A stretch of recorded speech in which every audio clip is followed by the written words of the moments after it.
UP के अमरोहा से बड़ी खबर, गाय को नेशनल एनिमल करार देने की मांग। चुचेला कला ईदगाह से उठी मांग। इमाम वकील अहमद का बड़ा बयान सामने आया है। गाय के कत्ल पर फांसी की सजा हो। मामला चुचेला कला गांव की ईदगाह का है, जहां ईद उल अजहा की नमाज के बाद इमाम वकील अहमद ने अपनी तकरीर में गाय को राष्ट्रीय पशु करार देने की मांग उठाई है। उन्होंने कहा है कि गाय सिर्फ मजहबी अकीदा मौजू नहीं है, बल्कि करोड़ों लोगों के जज्बात से जुड़ा मुद्दा है।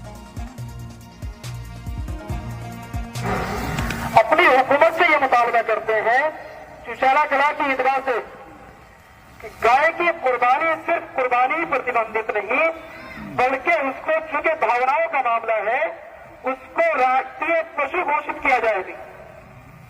इसके तहत गाय को काटने वाला, उसको खाने वाला, बेचने वाला, खरीदने वाला, विदेशों में एक्सपोर्ट करने वाला, सब के सब फांसी की सजा के मुस्तहक होने चाहिए।